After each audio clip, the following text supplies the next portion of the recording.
যত কাজই করেন না কেন 24 ঘন্টার মধ্যে একটা কাজ, এটা কেবল আল্লাহর জন্য করছেন। এই ফরমাল ইবাদত দিয়ে বাঁচতে পারবেন না আপনি। ফরমাল ইবাদত আমাদেরকে রাইট পথে রাখার জন্য, ইন্নাস সালাতা তানহা আনিল ফাহশাই ওয়াল মুনকার লাআল্লাকুম তাত্তাকুন, তোমরা যেন মুত্তাকি হও। মূল লক্ষ্য উদ্দেশ্য তো সেটা। মুত্তাকি না হইলে এই রোজা আপনাকে বাঁচাতে পারবে না। যেই সালাত আপনাকে হারাম এবং অশ্লীল কাজ থেকে রক্ষা করে না, ওই সালাত আপনাকে বাঁচাতে পারবে না। আজকে প্রচুর পরিমাণ জ্ঞান আমাদের আছে, কিন্তু আমাদের প্রজ্ঞা নাই। আমাদের প্রচুর পরিমাণ তথ্য আছে, কিন্তু এই তথ্য থেকে কোনো শিক্ষা নাই। আমাদের প্রচুর পরিমাণ ডিগ্রি আছে, কিন্তু কোনো মানুষের মধ্যে কোনো নৈতিকতা নাই। আমরা প্রচুর পরিমাণ কথা বলি, কিন্তু এই কথাগুলোর মধ্যে কোনো রোমানিয়ত নাই। আমরা হয়তো ইবাদত করি, কিন্তু ইবাদত আমাদেরকে ভালো মানুষ বানায় না। আমরা কেবল ঈমান এবং ইসলাম খুলি মসজিদে, কিন্তু মসজিদের বাইরে যে ইসলাম তার চেয়ে বেশি, এটা আমরা বুঝি না। মসজিদে আপনাকে 24 ঘন্টা থাকার সুযোগও নাই। আপনি কতক্ষণ থাকবেন মসজিদে? থাকার কথা আল্লাহ বলেনও না। ফাইজা কুদিয়াতিস সালাতু ফান্তাশিরু ফিল আরদ। মসজিদ কেবল মসজিদে আপনি আল্লাহওয়ালা, মসজিদে যাওয়ার পর এরপরে শয়তান, এই মানুষ দিয়ে কি হবে? মসজিদে যাওয়ার পর মসজিদের বাইরে আপনার সবচেয়ে বেশি সময় কাটে আপনার ব্যবসায়িক হাউজে, আপনি যেখানে কাজ করেন, চাকরি করেন, অথবা যেখানে আপনার সময়গুলো কাটান, সেখানে আপনি আল্লাহওয়ালা কেনা, সেখানে আপনার দিনদারি লেভেলটা কতটুকু, সেখানে আপনি ইন্টারনালি কতটুকু পরিশুদ্ধ। আল্লাহ তাআলা তার রাসূলকে কেবলমাত্র জ্ঞান বিতরণের জন্য পাঠান নাই। রাসূলুল্লাহ সাল্লাল্লাহু আলাইহি ওয়াসাল্লাম মানুষকে পরিশুদ্ধ করেছেন, মানুষকে ভেতর থেকে পরিবর্তন করেছেন। আপনারাও আমাদেরকে ভেতর থেকে পরিশুদ্ধ হওয়া লাগবে, ভিতর থেকে পবিত্র হওয়া লাগবে, ভিতর থেকে শক্ত হয়ে উঠতে হবে। আদরওয়াইজ এটা লিকলিকে গাছের মতো যে কোনো সময় এটা ভেঙে পড়ে যাবে। রাসূল সাল্লাল্লাহু আলাইহি ওয়াসাল্লাম কি বলেন না, আল মুমিনু কাল খামা, মুমিনরা হচ্ছে কিসের মতো? একটা ধানের গাছের মতো। এটা যখন ঝড় আসে তখন একদিকে একটু ঝুলে পড়ে যায়, আবার যখন ঝড় চলে যায় তখন আবার সোজা হয়ে দাঁড়ায়, কিন্তু ভেঙে পড়ে না। ঈমানদার ভেঙে পড়ে না, কারণ তার শিকড়টা কি প্রচন্ড মজবুত, মজবুত শিকড়ের উপর আছে। ওয়ায়ুযাক্কিহিম ওয়ায়ুআল্লিমুহুমুল কিতাব ওয়াল হিকমা, তিনি তাদেরকে তাজকিয়া দেন, তিনি তাদেরকে তাজকিয়া দেন। আজকে আমরা কি পরিমাণ সোশ্যাল মিডিয়াতে ব্যস্ত, কিন্তু আমার মায়ের সাথে কতদিন আগে কথা হয়েছে, বাবার সাথে কতদিন কথা হয়েছে, অধিকাংশ আপনাদের বলেন ফুফু এবং খালা অথবা চাচা এবং মামাদের সাথে সর্বশেষ কবে কথা হয়েছে বলেন। কিন্তু আপনার সোশ্যাল মিডিয়ার ফ্রেন্ডদেরকে নিয়ে আপনি প্রতি মুহূর্তে ব্যস্ত। সোশ্যাল মিডিয়াতে অনেকেই পোস্ট না দিতে পারলে তার মাথা প্রায় গরম হয়ে যায়। এটাও কিন্তু এক ধরনের কি, এটাও এক ধরনের শয়তানি। শয়তান অলরেডি আপনাকে পায়া বসছে। যদি মনে করেন হায় রে আজকে একটা পোস্ট দিলাম না, কি একটা হয়ে গেল, তার মানে শয়তান আপনাকে কাবু করে ফেলেছে। তার মানে আপনি কি করছেন? আপনি পোস্ট দিচ্ছেন কারে? এটা ভিতরে এক ধরনের কি, এটাও ভিতরে এক ধরনের পচন, এটাও ভেতরে এক ধরনের মানুষকে দেখানোর জন্য, মানুষকে শোনার জন্য এক ধরনের প্রবণতা। এটা আল্লাহ তাআলা অনুমোদন করেন না। আমি অনেক আলেমদের কথাও জানি এবং অনেক ভালো মানুষের কথা জানি, তারা যখন ঘরে ঢুকেন তখন তারা ইন্টারনেট বন্ধ করে দেন, তারপরে তারা আর চালান না। না, ঠিক আছে, এটা আমার এখন ফ্যামিলি টাইম, অথবা এটা আমার তাজকিয়ার টাইম, এটা আমার ইবাদতের টাইম। অনেকে মসজিদে ঢোকার সাথে সাথে তারা ইন্টারনেট বন্ধ করে দেন, অথবা মোবাইল বন্ধ করে দেয়। আপনারা এরকম একটা কিছু করেন, কিছু একটা দেখান যে আমি আল্লাহর সাথে যখন রিলেটেড থাকবো, কানেক্টেড থাকবো, তখন সবকিছু আমি বন্ধ করে দিচ্ছি। ভেতর থেকে নিজেদেরকে পরিবর্তন করার জন্য একটা প্রোগ্রাম কমকে গ্রহণ করেন। প্রিয় ভাইরা, সম্মানিত বোনেরা, খিদির আলাইহিস সালাতু ওয়াস সালাম সূরা কাহাফ আপনার প্রতি শুক্রবারে পড়েন। দেখেন না খিদির আলাইহিস সালামের অবস্থা কি, তিনি কি করেছেন।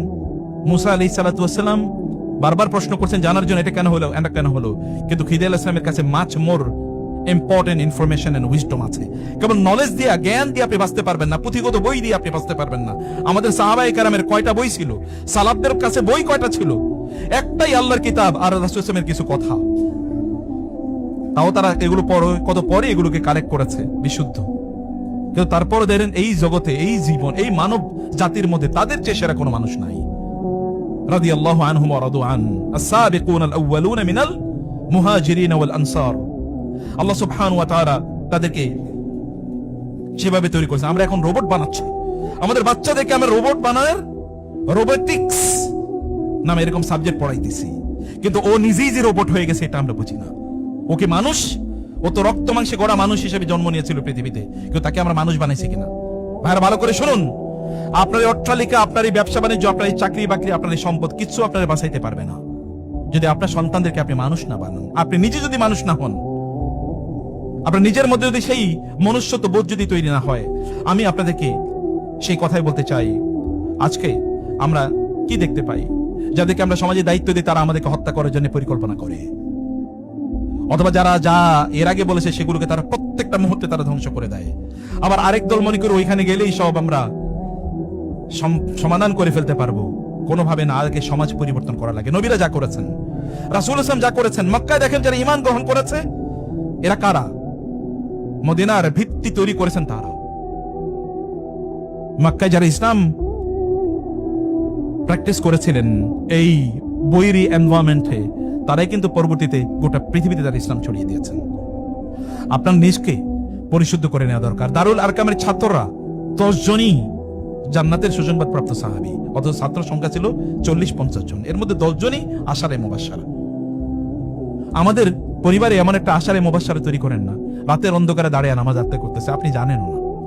আপনার সন্তান আপনি জানেনও না, রাতের অন্ধকারে আপনার স্ত্রী আপনি জানেনও না, রাতে দাঁড়িয়ে নামাজ আদায় করতেছে। আপনি নিজে যখন রাতে সালাত আদায় করছেন কেউ জানে না, দরজা বন্ধ, একা একা আপনি সালাত আদায় করছেন। ভিতরে এরকম একটা পরিবর্তন নিজের মধ্যে তৈরি করেন। যদি আপনারা বাঁচতে চান, মনে রাখবেন উম্মাহ কেবলমাত্র অমুকের কারণে ক্ষতিগ্রস্ত, তমুকের কারণে ক্ষতিগ্রস্ত এরকম না। উম্মাহ ক্ষতিগ্রস্ত আমার কারণেও। আমি তো উম্মার গুরুত্বপূর্ণ মেম্বার, কেন আমি হাত তুললে আল্লাহ তাআলা কবুল করলো না? আমার নিজকেও আমি বলছি, আপনাদেরকেও আমি বলি, আমার কি দায় নাই এখানে? উম্মাহ যখন চারিদিকে মার খায় তখন কি আমার কোনো দায়িত্ব নাই? উম্মার সম্পদগুলো যখন এভাবে লুট হয়ে যায় তখন কি সম্পদ আমার এখানে কোনো দায় নাই? উম্মার সম্পদগুলো যখন ধ্বংস করে ফেলা হচ্ছে তখন কি আমাদের কোনো দায়িত্ব নেই এখানে?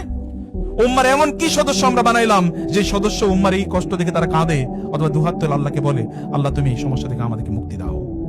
নাকি ব্লেম গেম, কেবল ব্লেম গেম, অমকে কেন করলো, তমকে কেমন করলো? আপনি কি করছেন?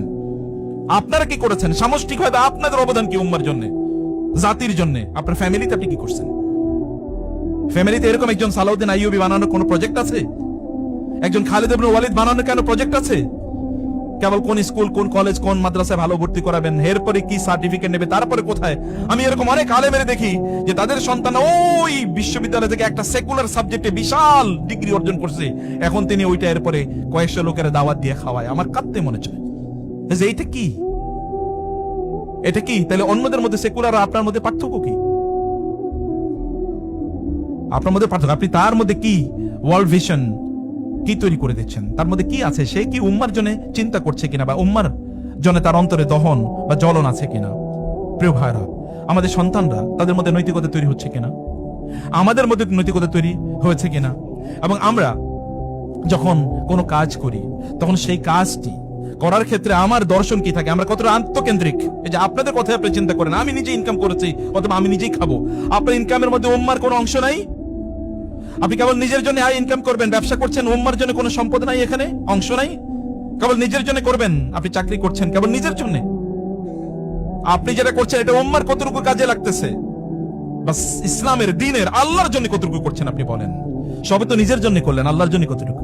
অথচ আল্লাহ তাআলার জন্যই তো আল্লাহ করতে বলেছেন, ফাসজুদু লিল্লাহি ওয়াবুদু, সিজদা করো আল্লাহর জন্য, তার জন্য ইবাদত করো, তোমরা তার সন্তুষ্টি ইবতিগা মারদাতিল্লাহ, আল্লাহ সন্তুষ্টি অর্জনের জন্য তোমরা কাজ করো। কিছু একটা করেন যেটা কেবল আল্লাহর জন্য করছেন, আর কারোর জন্য না।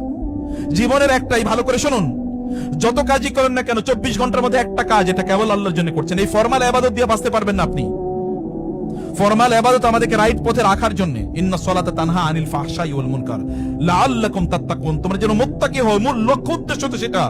মুত্তাকি না হইলে এই রোজা আপনাকে বাঁচাতে পারবে না। যেই সালাত আপনাকে হারাম এবং অশ্লীল কাজ থেকে রক্ষা করে না, ওই সালাত আপনাকে বাঁচাতে পারবে না। তা ওটা তো নামাজই না, ওটা কেবল এক ধরনের ফিজিক্যাল এক্সারসাইজ, কেবল এক ধরনের শারীরিক ব্যায়ামে পরিণত হয়েছে। এটা রুহানিয়ত নাই। ইবাদতের মধ্যে রুহানিয়ত লাগে। রাসূলুল্লাহ সাল্লাল্লাহু আলাইহি ওয়াসাল্লাম তা বলেছেন, একজন ব্যক্তি তার নামাজে 10 ভাগের 1 ভাগ সওয়াব পাবে অথবা এতটুকু পাবে। আপনি যখন ব্যবসা বাণিজ্য করেন তখন আপনি কোন পণ্যটা বিক্রি করেন? আপনি যে পণ্যটা বিক্রি করেন এতে কি উম্মার ক্ষতি হচ্ছে কি হচ্ছে না? আপনারা যা খাচ্ছেন তার চেয়ে বেশি উৎপাদন করছেন কিনা? আমরা কেবল কি ভোক্তা? আমাদেরকে কি উম্মার জন্য কোনো কিছু বানাইতে হবে না? উম্মার জন্য কোনো কিছু তৈরি করতে হবে না? জানা ঠিক আছে, আমি এটা করলাম তাহলে এটা মুসলিম উম্মাহ এর মাধ্যমে উপকৃত হবে, এরকম কোনো কিছু করতে হবে না। আরেকজন জিনিস আইনা আপনি বিক্রি করলেন, মধ্যখানে আপনি লাভবান হইলেন। এ তাইলে আর আপনার মধ্যে আর সেকুলারদের মধ্যে পার্থক্য কি? সেকুলারদেরকে গালিগালাজ করে ওর কেবল দাঁড়িয়ে নাই এতটুকুই, আর আপনার দাঁড়িয়ে আছে। ও কেবল পাঞ্জাবি পড়ে না, ও কেবল জুমার বারে মসজিদে আসেন আর আপনি আসেন, এর মধ্যে এতটুকু পার্থক্য। পার্থক্য তো মূল এখানে নিয়তে। প্রত্যেকটা অ্যাপ্রোচ একজন মুসলমানকে আলাদা করে দেয়, ডিফারেন্ট করে দেয়। প্রত্যেকটা কাজ অন্যের চেয়ে ডিফারেন্ট, অন্যের চেয়ে ভিন্ন। একজন মুসলমানের প্রত্যেকটা কথা অন্যের কথার চেয়ে ভিন্ন। একজন মুসলমানের প্রত্যেকটা কাজ অন্যের কাজের চেয়ে ভিন্ন। একজন মুসলমানের খাওয়া দাওয়া অন্যের চেয়ে, পেটে আর কাফেররা খায় 7 পেটে। আল্লাহ তাআলা এই কথা বলেন নাই কোরআনে? জল্লা নিজেনা কাফার, যারা কুফরি করেছে তারা খায় ইয়াতামাত্তাউনা ওয়া ইয়াকুলুনা কামা তাকুলুল আনআমু ওয়ান নারু মাসওয়াল লাহুম। কুকুর বিড়াল এবং গরু ছাগলগুলো যেমনি ভাবে খায়, কাফের এবং মুশরিকরা সেভাবে খায়। আপনাদের বাচ্চারা এখন স্ট্রিট ফুড, কোথায় সবচেয়ে ভালো খাবার তৈরি হয় এটা ভালো জানে, কিন্তু কোথায় দিন ভালো করে শেখা যাবে এটা জানে না। এই ব্যর্থতা কাদের? আপনার সবচেয়ে ভালো ভালো জিনিস কোথায়, কোন পণ্য সবচেয়ে ভালো, কোন প্রোডাক্টটা সবচেয়ে ভালো এটা আপনারা জানেন। আপনাদের ঘরের স্ত্রীরা কোন খাবারটা সবচেয়ে ভালো রান্না করা হয় এটা জানে, কিন্তু তারা দিনের মৌলিক জিনিসগুলো জানে না। এই ব্যর্থতার দায় কার? এই জাতি নিয়ে আপনি কিভাবে গোটা পৃথিবীকে নিয়ন্ত্রণ করবেন? গোটা পৃথিবী চালাবেন কিভাবে? সালাদুন আইয়ুবী রাহিমাহুল্লাহ যখন তিনি জেরুজালেম, এই যে বাইতুল মুকাদ্দাস যখন তিনি মুক্ত করবেন ক্রুসেডারদের কাছ থেকে, তিনি রাতের বেলা সালাতে দাঁড়িয়ে গেলেন এবং সালাতে দাঁড়িয়ে এরপরে তার সৈন্যদেরকে বলেন, এই তোমরা তো শত্রুদের আক্রান্ত। সবাই হুড়মুড় করে ঘুম থেকে উঠলো, বলে কই শত্রু আমাদেরকে আক্রমণ করছে? বলে শত্রু সবচেয়ে বড় শত্রু তোমরা কি শোনো না? তোমাদের রব বলেছে ইন্নাশ শাইতানা লাকুম আদুউন ফাত্তাখিযুহু আদুওয়া, শয়তান তোমাদের শত্রু, অতএব শয়তানকে শত্রু হিসেবে গ্রহণ করো। শয়তানই তোমাদের সবচেয়ে বড় শত্রু। তোমাদেরকে তো তোমাদের শত্রু ঘুম পাড়িয়ে রেখেছে, আগামীকাল যুদ্ধ, তোমরা ঘুমাও কিভাবে? তোমাদের রবের সামনে দাঁড়ায় এখন তোমাদেরকে বলতে হবে যে আগামীকাল যুদ্ধে তুমি আমাদেরকে সাহায্য করো। ইনস্তাস্তাগীসুনা রাব্বাকুম ফাস্তাজাবা লাকুম আন্নী মুমিদ্দুকুম বিআলফিন মিনাল মালাইকাতি মুরদিফিন। আল্লাহর রাসূল সাল্লাল্লাহু আলাইহি ওয়াসাল্লাম বদরের আগে রাতের বেলা সারা রাত তিনি নামাজ আদায় করেছেন এবং তিনি আল্লাহর কাছে দোয়া করলেন। সকালবেলা আল্লাহ তাআলা ফেরেশতা পাঠিয়ে দিলেন জিবরাইলকে, যান গিয়ে বলে দেন, যাও গিয়ে বলে দাও আমার রাসূলকে আমি যুদ্ধের ময়দানে 1000 ফেরেশতা দিয়ে সাহায্য করব। একজনের পর আরেকজন নামবে, একজনের পর মুরদিফিন, মুনজিলিন, মুসাউউমিন, আল্লাহ তাআলা বলেছেন। এইভাবে আল্লাহ তাআলা ফেরেশতা নাজিল করেছেন। আমাদের এই সম্পর্ক কবে তৈরি হবে? যখন আল্লাহর কাছে দুহাত তুলে বলবো, আল্লাহ তুমি রক্ষা করো, আল্লাহ তুমি বাঁচাও, আল্লাহ তুমি সাহায্য করো, তখন আল্লাহ তাআলা আরশে আজিমে আমাদের দোয়াটা কবুল হবে। সবকিছু ভেদ করে আল্লাহর আরশে পৌঁছে যাবে আমাদের দোয়াটা। এই মানুষ যদি আপনি না হতে পারেন, আমি না হতে পারি, তাহলে উম্মার জন্য আমি করলাম কি? আমার জন্য কি করলাম, উম্মার জন্য কি করলাম? যে উম্মার আইডেন্টিটি আমি বিয়ার করি, যে উম্মাকে নিয়ে আমি কাঁদি, কেবলমাত্র অমকের বিরুদ্ধে তমকের বিরুদ্ধে স্লোগান, বা কেবলমাত্র অমকের দোষ ধরা তমকের দোষ ধরা, আপনি এবং আমি কতটুকু? আমার কোনো দায় নাই, উম্মার জন্য অবশ্যই অবশ্যই দায় আছে। প্রিয় ভাইরা, সে কারণে বলছি আমরা আজকে সবকিছুকে স্বাভাবিক বানিয়ে নিয়েছে। মুসলমান দেশে, বাংলাদেশের তো একটা 90% মুসলমান দেশ। আপনি বলেন এখানে নৈতিকতা কোথায় আছে? আপনি বলেন এখানে মানুষ তাদের ওয়াদা দিয়ে ওয়াদা ঠিক রাখে কোথায়? আপনি বলেন মানুষ তাদের হক আদায় করছে, কয়জন মানুষ আপনি পাবেন? আমি তো এখনো দেখি অনলাইনে এসে বিভিন্ন জায়গায়, অফলাইনে লোকেরা এসে কাঁদে। প্রত্যেকটা দিন এরকম কত শত শত মেসেজ আসে, অমকের টাকা দিছি টাকাগুলো দেয় না, অমকের কাছে টাকা পাবো টাকাগুলো দেয় না, অমকের সাথে ব্যবসা করতে গেছি চিটিং করে সব বাটপারি করে সব নিয়ে গেছে। দিনদার আমাদেরই ভাইরা, দিনই কমিউনিটি, কথিত দিনই কমিউনিটি, কাউকে আপনি বিশ্বাস করতে পারছেন না। নেকড়ে বাঘের মতো চরিত্র, উপরে দিয়ে ভালো, ভেতরে দিয়ে একেবারেই শেষ, ভেতরে দিয়ে কাউকে বিশ্বাস করার মতো না। আমরা সমাজে এরকম একটা মানুষ কবে তৈরি করব? আল্লাহ রাসূল সাল্লাল্লাহু আলাইহি ওয়াসাল্লাম তিনি নবুয়তের এই মিশন শুরু করার আগেই মক্কার লোকেরা তাকে কিভাবে চিনতেন? মক্কার লোকেরা জানতেন এই লোক কোনোদিন মিথ্যা কথা বলে নাই, ইনি কোনোদিন কারোর সাথে দেয়া ওয়াদা নষ্ট করে নাই, উনি মানুষের ক্ষতি করবে অসম্ভব, ইম্পসিবল, তিনি মানুষের ক্ষতি করবে এটা হতেই পারে না। এই কথা কি মানুষ বলে নাই? তাকে কি আল আমিন এবং আস-সাদিক লোকেরা বলে নাই? পরম সত্যবাদী পরম বিশ্বস্তকে লোকেরা বলে নাই? তার শত্রুরা কি তার ব্যাপারে বলে নাই? ওয়াল ফাদল বিমা শাহিদা বিহিল আ'দাউ, শত্রুরা কি তার পক্ষে কথা বলে নাই? তাই আমার মতো মানুষ আমরা দেখি না, এত ভালো মানুষ। যখন বিপদ হতো তখন তার কাছে লোকেরা দৌড়ে আসতো। আপনারা বলেন বিপদ হলে আপনাদের কাছে দৌড়ে যায় কিনা?